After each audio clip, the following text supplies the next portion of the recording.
putain, je me dirige vers le Bru. Je vais chercher mon gyro. Quand je passe, il y a quelques bus sur le côté de la route. Moi, tout le monde descend du premier pour monter dans celui de derrière. Les vieux disent, c'est ridicule, ce n'était pas comme ça avec les bus de la corporation. J'étais comme, je vois. Nous avons une panne. Vérifiez où ils vont tous. Yoker. Et j'ai éclaté de rire. Parce que Yoker est un de ces endroits qu'on ne connaît que depuis l'avant du bus. Jamais été là-bas, je ne sais pas à quoi ça ressemble. Juste cette terre purement folle et légendaire qui sonne comme un jaune d'œuf pur et fou.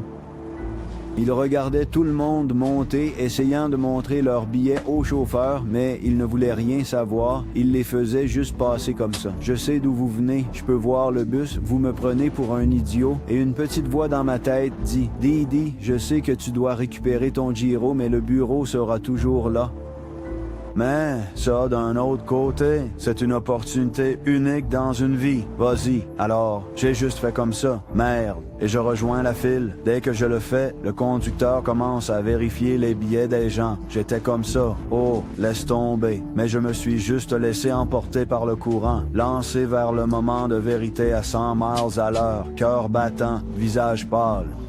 Ce que c'est sur toi, mon pote. Santé. Je l'ai fait. Alors là, j'étais vue d'oiseau, failant devant le bruit comme ça. Adieu Giro, peut-être un autre jour, hein? Parce que je suis dans le bus pour Yoker. Je ne pouvais pas croire ce que j'entendais dans ma tête, mec. Sérieusement, cela se passait vraiment. Mais ensuite, j'ai pensé, attends, ne t'emballe pas trop. Il pourrait y avoir quelqu'un qui regarde l'arrière de ta tête en ce moment, en se disant, hey, c'est qui lui? Il n'est pas de Yoker, il n'a rien à faire dans ce but. Qu'on lui casse la tête, mec. Je me suis retourné pour voir si quelqu'un regardait. Personne. J'ai réussi à m'en sortir. J'ai vraiment réussi à m'en sortir avec tout ça. Alors j'ai tendu l'oreille et commencé à discuter avec les gens pour obtenir un peu de connaissances locales avant d'y arriver. Donc c'était ce bus pour Yoker, hein? Oui. Je viens de m'installer ici, c'est bien? Oh oui, c'est un endroit charmant. J'ai vécu ici toute ma vie, né et élevé à Yoker. Alors tu ne t'es jamais demandé à quoi ressemble Yoker? Époustouflant, une demi-heure plus tard, je commence à voir les panneaux, marchand de journaux de Yoker, bureau de poste de Yoker, Yoker FC, Yoker partout. Ils avaient même un coiffeur qui rimait avec Yoker, coiffé par les porteurs. Quelles sont les chances de ça? Tiens, quel est le pari que son nom était Smith ou quelque chose comme ça et qu'ils l'ont juste changé pour s'intégrer? Quoi? Arrive au terminus. Tout le monde commence à descendre. Je charme le chauffeur. Chauffeur, quand partez-vous? Dans 5 minutes. Je me suis assoupi et j'ai raté mon arrêt. Y a-t-il une chance que vous puissiez me donner un billet pour que je puisse sortir fumer une clope? Merci. Et j'ai fait mon premier pas sur le sol de Yoker. J'étais à Yoker. Je pensais que ce jour ne viendrait jamais. Est-ce vraiment aussi facile? Est-ce vraiment aussi facile d'obtenir les choses que l'on veut dans la vie?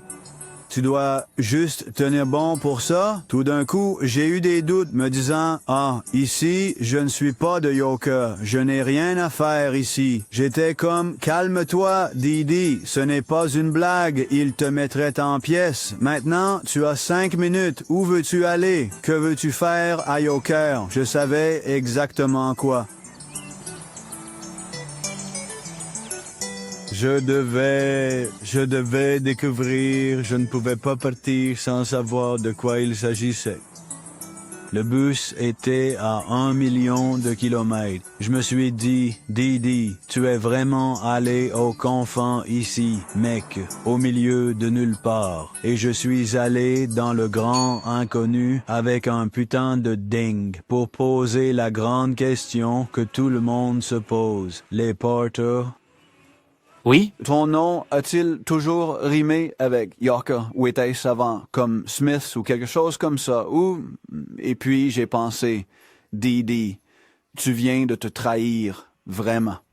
Va te faire foutre, joue dedans, mec. Vas-y. Je suis sorti de là avant qu'ils ne commencent à lancer leurs ciseaux comme des étoiles de ninja, avant que Big Les ne nous attrape et ne me coince la tête dans le mur. 10 secondes pour attraper ce bus, mec. C'est ta bouée de sauvetage. Une fois qu'il commence à bouger, j'étais comme ça. Non, mec, j'avais envie d'abandonner. Écoute, je viens de Yoker. Je n'ai rien à faire à Yoker. Laissez-les m'achever comme une meute de loups enragés. Mais je continuais à courir pour sauver ma vie comme si Leatherface était à mes trousses. J'arrive au bus, mais il ne nous laissait pas entrer. J'étais comme ça. C'est un piège. Tout ça, c'est un piège. Ceux qui étaient dans ce bus devant, des acteurs, tous des acteurs. La porte s'ouvre et je file en haut, juste sous le siège. Là-bas, j'ai levé la tête pendant la demi-heure suivante au cas où il passerait dans un minibus, haletant pour se régaler de moi comme une bande de pirates zombies fous. Choisis un moment. En haut de la route, en haut des escaliers, dans la maison, regarde. Effrayant, mec, effrayant. Mais le meilleur jour de ma vie.